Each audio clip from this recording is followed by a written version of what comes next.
अस्सलाम वालेकुम नाज़रीन, तेलंगाना न्यूज़ टुडे में आपका खैर मकदम है। मैं मोहम्मद इजहार, पेश खिदमत हेडलाइंस। मरकज़ी वज़ीर दाखिला अमित शाह का कहना है कि नया फौजदारी निज़ाम इंसाफ बहुत जल्द नाफिज किया जाएगा।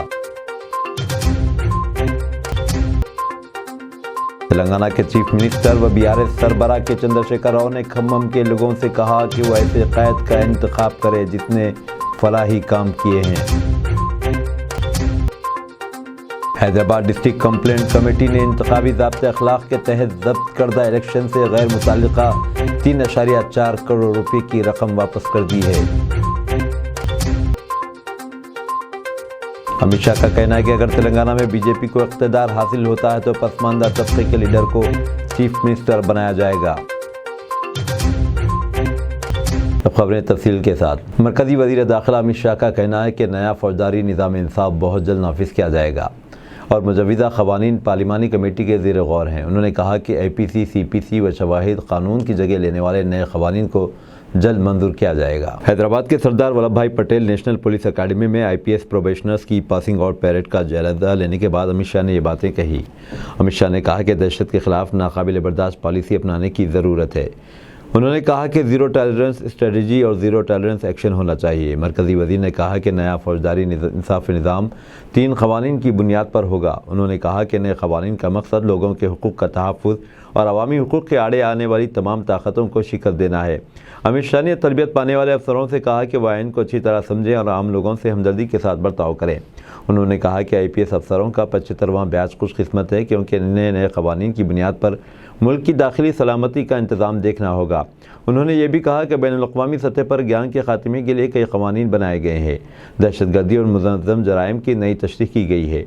मरकज़ी वज़ीर दाखिला ने कहा कि हुकूमत की जानिब से किए गए इक़दाम की वजह से दहशतगर्दी, बायां बाजू की इंतहा पसंदी और शुमाल मशरिक़ में पुरतशद्दुद कार्रवाइयों में कमी आई है। उन्होंने कहा कि पुलिस के सामने कई मुनज़्ज़म जराइम, साइबर जराइम, बैन रियासती और आलमी सतह के मालियाती जराइम एक चैलेंज है। वज़ीर दाखिला ने परेड की क़यादत करने वाले अनुष्ठा कालिया को बेहतरीन ऑलराउंडर अवार्ड से नवाजा। इससे कबल डायरेक्टर अमित गार्ग ने अकेडमी से तरबियत मुकम्मल करने वालों को हलफ दिलाया। उन्होंने फुटरेस 75 प्रोग्रामों को भी झंडी दिखाई। बाद में अपने खिताब में उन्होंने सेहत व तंदुरुस्ती की अहमियत को उजागर किया। फुटरेस प्रोग्राम के ज़रिए जिस्मानी सेहत को बेहतर बनाने के ताल्लुक़ से तरबियत दी जाएगी। सेवा में आपका प्रथम पैर रखेंगे यहाँ से निकलकर, तब देश एक नए युग की ओर जाने की शुरुआत कर चुका है। अंग्रेजों के समय से 1850 के आसपास बने हुए तीनों कानून जो हमारी क्रिमिनल जस्टिस सिस्टम का चालक बल है, CRPC, IPC और एविडेंस एक्ट, ये तीनों कानूनों में आमूलचूर परिवर्तन कर सरकार ने 3 नए कानून देश की संसद के सामने रखे हैं। अभी गृह विभाग की संसदीय समिति इसका अध्ययन कर रही है। कुछ ही समय में ये कानून पारित हो जाएंगे और ये कानून के आधार पर हमारी नई क्रिमिनल जस्टिस सिस्टम की शुरुआत होगी। मित्रों, जब आप जिम्मेदारी संभालने जा रहे हो, ये युग परिवर्तन का दौर है। अंग्रेजों के समय में बने हुए कानून के युग को समाप्त कर भारत नए विश्वास, नई आशा, नए उमंग के साथ नए युग में पैर रख रहा है।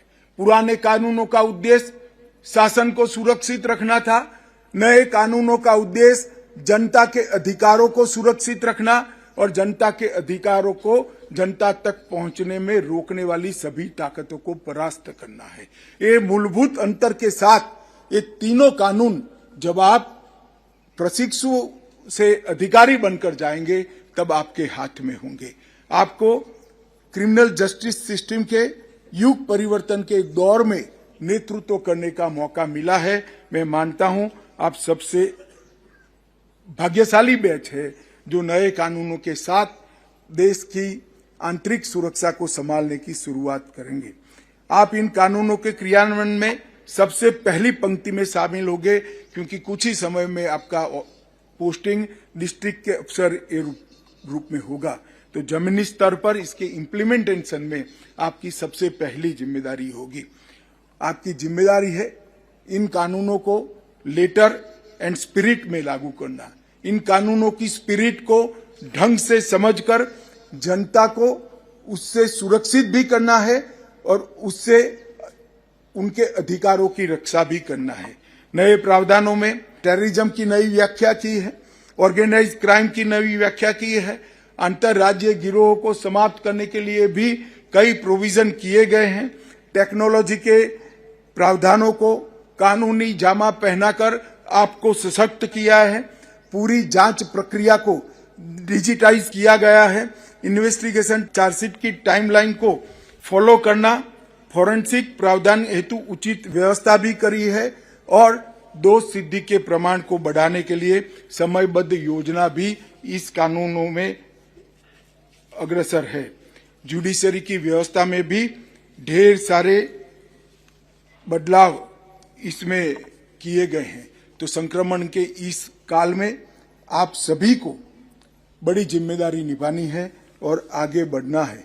तेलंगाना के चीफ मिनिस्टर बीआरएस सरबराह के चंद्रशेखर राव ने खम्मम के लोगों से कहा कि वो ऐसे कायद का इंतखाब करें जिसने फलाही काम किए हैं। उन्होंने कहा कि खम्मम के लोग बाशऊर हैं और तरक्की के एजेंडे को ओढ़ देंगे। केसीआर ने खम्मम जिले के पालेर में प्रजा आशीर्वाद सभा से खिताब किया। उन्होंने लोगों से कहा कि वो ऐसे कायदीन पर भरोसा न करें जो बार बार अपना मौक़िफ़ तब्दील करते हैं। हुकूमत की फलाही स्कीमों का तज़किरा करते हुए केसीआर ने कहा कि पालेरू रिजर्वायर को सीतारामा प्रोजेक्ट से मुंसलिक करने के बाद ज़िले में खुश्क साली नहीं आएगी। बाद में महबूबाबाद में एक अवामी जलसे से खिताब करते हुए चंद्रशेखर राव ने कहा कि अलहदा रियासत तेलंगाना में ही अलहदा अजला को महसूस किया गया। उन्होंने कहा कि अजला की तंजीम जदीद के बाद लोग उसके फ़ायदे महसूस कर रहे हैं।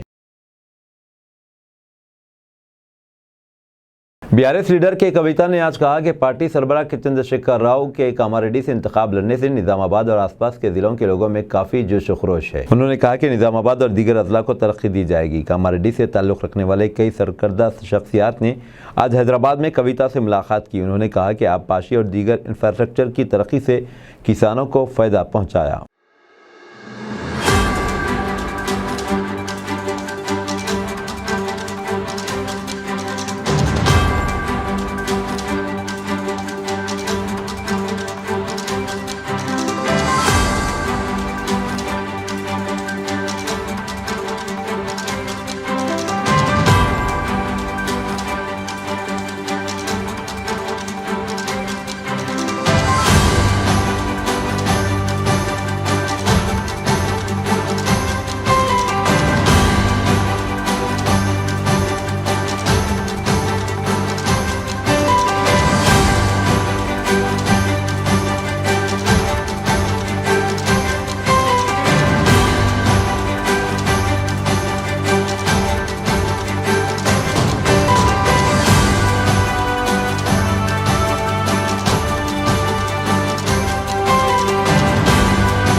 बीआरएस के सीनियर लीडर हरीश राव ने पार्टी कैडर और पार्टी के बूथ कमेटियों से कहा है कि वो पार्टी का मंशूर आवाम तक पहुंचाए और तरक्याती प्रोग्रामों के बारे में जानकारी दे। हरीश राव ने रंगारेड्डी जिले के इब्राहिमपट्टनम में पार्टी वर्करों से खिताब किया। उन्होंने इल्ज़ाम लगाया कि कांग्रेस ने बीआरएस के प्रोग्रामों को नकल किया है और ऐसी स्कीमों का ऐलान किया जिस पर अमल करना मुमकिन नहीं है।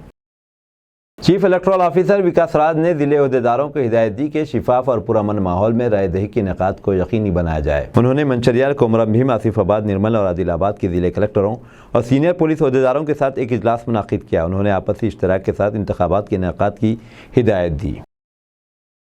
बीजेपी के सीनियर लीडर अमित शाह का कहना है कि अगर तेलंगाना में बीजेपी को इख्तिदार हासिल होता है तो पसमानदा तबके के लीडर को चीफ मिनिस्टर बनाया जाएगा। उन्होंने बीआरएस सरबराह के चंद्रशेखर राव से पूछा कि क्या इस मरतबा किसी दलित को चीफ मिनिस्टर बनने का मौका मिलेगा या नहीं। सूर्यापेट में जनगर्जना मीटिंग से खिताब करते हुए अमित शाह ने इल्ज़ाम लगाया कि बीसी की फलाह बहबूद के लिए तकरीबन 10,000 करोड़ रुपये खर्च करने का वादा पूरा नहीं किया गया। उन्होंने बीआरएस को बीसी मुखालिफ पार्टी करार दिया।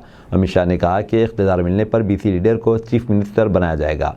इससे पहले बीजेपी के रियासती सदर किशन रेड्डी ने कहा कि किसानों के लिए फसल बीमा स्कीम पर अमल किया जाएगा, गरीबों को मुफ्त तालीम और तिब्बी सहूलियात फराहम की जाएगी। मैं आज तेलंगाना की जनता को कहना चाहता हूं, आप भारतीय जनता पार्टी को आशीर्वाद दीजिए, भाजपा की सरकार बनाइए। भाजपा का अगला तेलंगाना का मुख्यमंत्री बैकवर्ड कास्ट से होगा, ये हमने तय किया है। हैदराबाद डिस्ट्रिक्ट कंप्लेंट कमेटी ने बताया कि इस इलेक्शन से गैर मुताल्लिका रकम की जब्ती से मुतालिक 110 केसेस मौसूल हुए थे, जिसकी रकम 12 करोड़ 13 लाख रुपए थी। कमेटी के चेयरमैन व एडिशनल कलेक्टर मधुसूदन ने बताया कि कमेटी में अब तक 110 केसेस का जायजा लिया गया, जिसमें से 78 केसेस हल कर दिए गए और 3.4 करोड़ रुपए वापस कर दिए गए हैं। कांग्रेस पार्टी के सेंट्रल इलेक्शन कमेटी के इजलास का इख्तिताम। तेलंगाना कांग्रेस के उम्मीदवारों की दूसरी लिस्ट जारी। कांग्रेस पार्टी ने तेलंगाना के 45 असेंबली हलकों के लिए उम्मीदवारों की लिस्ट जारी की है, जिनमें काबिल जिक्र मुंगोर से राजगोपाल रेड्डी और जुबली हिल्स से अजहरुद्दीन काबिल जिक्र हैं। राजेंद्र नगर से कस्तूरी नरेंद्र, महेश्वरम से के लक्ष्मण रेड्डी, अंबरपेट से रोहिन रेड्डी, खैरताबाद से पी विजया रेड्डी शामिल है। टीजेएस ने कांग्रेस से इत्तेहाद का ऐलान कर दिया। कोदंडाराम की राहुल गांधी से मुलाकात। तेलंगाना जन समिति टीजेएस ने 30 नवंबर को होने वाले तेलंगाना असेंबली इंतखाबात में कांग्रेस के साथ अपने इत्तेहाद का बाज़ाब्ता तौर पर ऐलान कर दिया। पार्टी के सदर प्रोफेसर कोदंडाराम ने जुम्मे को करीमनगर के वी पार्क में कांग्रेस लीडर राहुल गांधी से मुलाकात की और कांग्रेस के साथ इत्तेहाद करते हुए इंतखाबात में हिस्सा लेने के अपने इरादे का इजहार किया। प्रोफेसर कोदंडाराम और राहुल गांधी ने हुक्मरान बीआरएस पार्टी को इख्तिदार से हटाने के लिए इख्तियार की जाने वाली हिकमत अमली पर तबादला ख्याल किया। उन्होंने नशिस्तों के अलाटमेंट को हतमी शक्ल देने के लिए कांग्रेस के लीडरों के साथ एक और मुलाकात का भी मंसूबा बनाया, जिसमें रियासती कांग्रेस क़यादत के साथ बातचीत के बाद मज़ीद तफसीलात सामने आने की उम्मीद है। प्रोफेसर कोदंडाराम ने वज़ीर आला के चंद्रशेखर राव को शिकस्त देने के अपने बुनियादी हदफ पर जोर दिया। उन्होंने इंकशाफ किया कि टीजेएस का क़याम चंद्रशेखर राव की आमराना हुक्मरानी को ख़त्म करने के लिए किया गया था। तेलंगाना जन समिति मधोल, एलारेड्डी, कोरटला और जहीराबाद जैसे हलकों से मुकाबला करना चाहती है।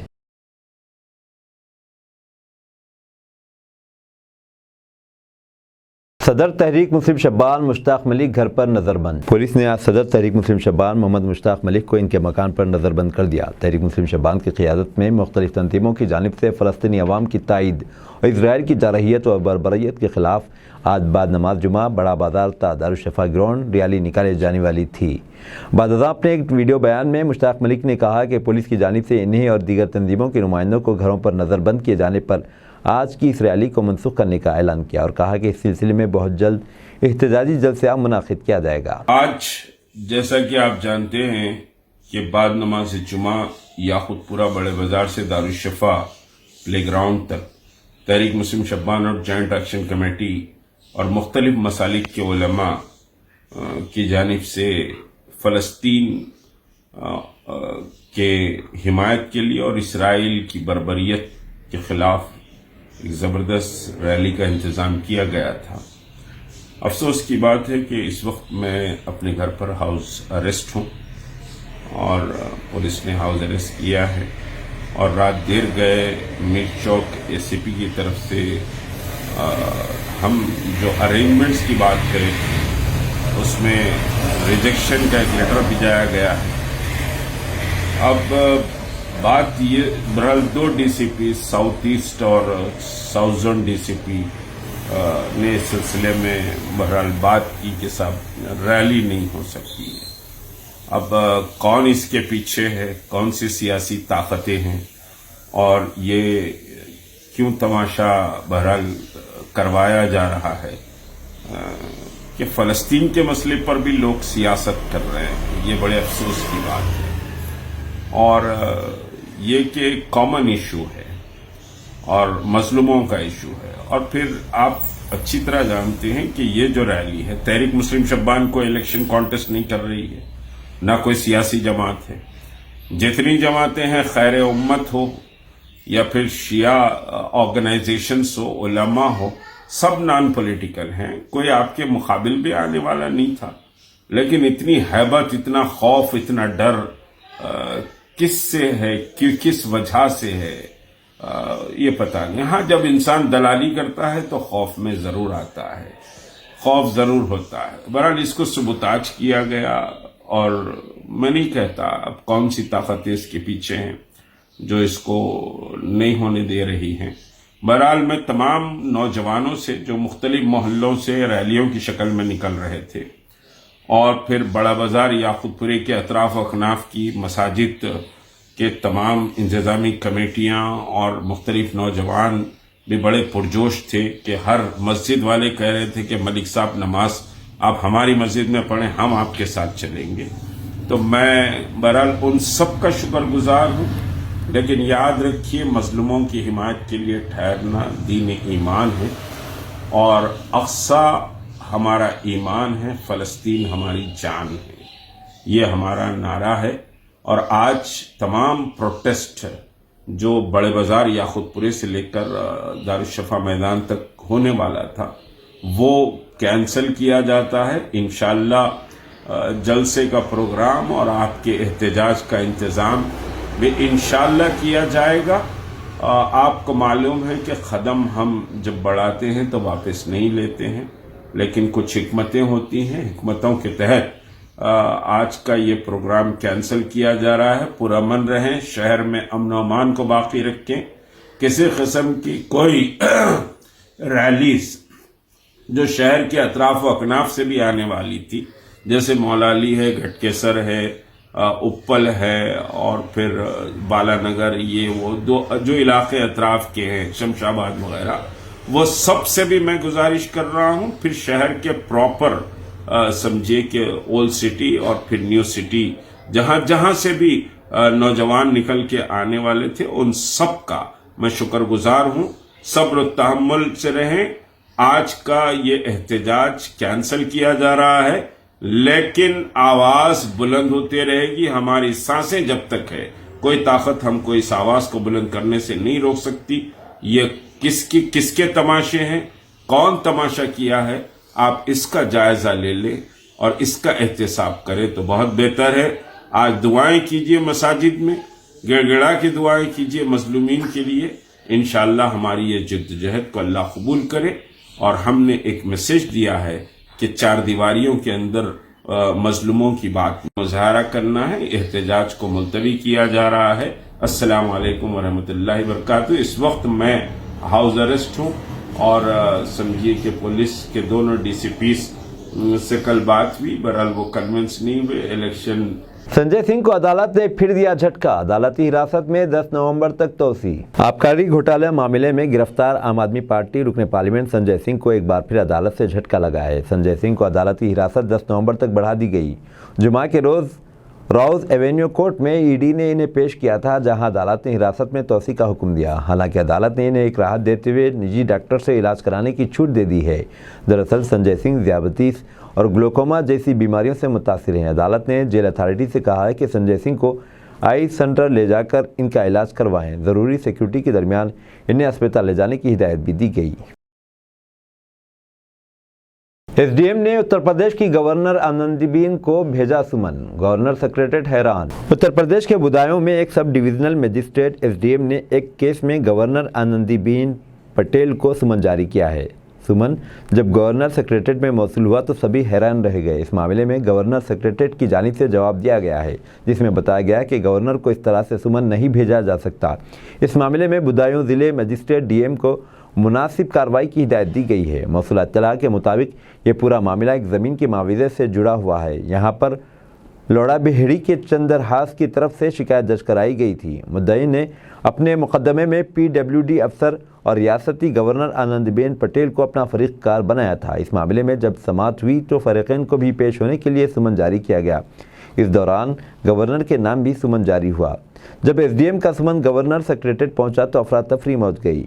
गवर्नर के स्पेशल सेक्रेटरी बद्रीनाथ सिंह ने इस पर एसडीएम को एतराज़ दर्ज कराते हुए जवाब भेजा है। इसमें लिखा है कि एसडीएम के जरिए गवर्नर के नाम भेजा गया सुमन आइन के आर्टिकल 361 के खिलाफ वर्जी है और एतराज़ के काबिल है। इस जवाब में स्पेशल सेक्रेटरी बद्री सिंह ने डीएम बदायूं से मामले में मुनासिब कार्रवाई करने को कहा है। साथ ही ये भी कहा गया कि मुस्तक़बिल में इस तरह का कोई भी मामला दोहराया नहीं जाना चाहिए।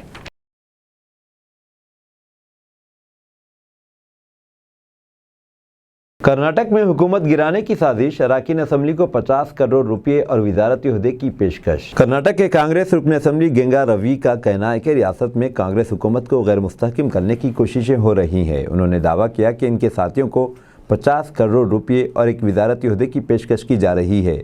दोंगिरे में सहाफ़ियों से बातचीत करते हुए गनीगा रवि ने बीजेपी का नाम लिए बगैर कहा कि वो पहले ही कांग्रेस के 4 अरकान असम्बली से मुलाकात कर चुके हैं, उनसे बातचीत हो चुकी है। गनेगा का कहना है कि एक शख्स जो राब्ता कर रहा है, तजवीज़ पेश कर रहा है, वो BS येदियुरप्पा का साबिक पर्सनल सेक्रेटरी और इनार संतोष है। ख़ासतौर से इससे कबल संतोष ने जेडीएस कांग्रेस इत्तेहाद हुकूमत में गैर मुतमईन अरकान असम्बली और वज़रा के साथ रब्ता कायम करने में अहम किरदार निभाया था। इस वक्त बीजेपी 17 अरकान असम्बली और वज़रा को अपने साथ लाने में कामयाब रही थी, जिसके नतीजेकार जेडीएस कांग्रेस हुकूमत गिर गई थी। तब बीजेपी तनहा अक्सरियत वाली पार्टी थी। ताज़ा माहौल में 224 रुकनी रियासती असम्बली में बीजेपी के पास सिर्फ 66 अरकान असम्बली हैं।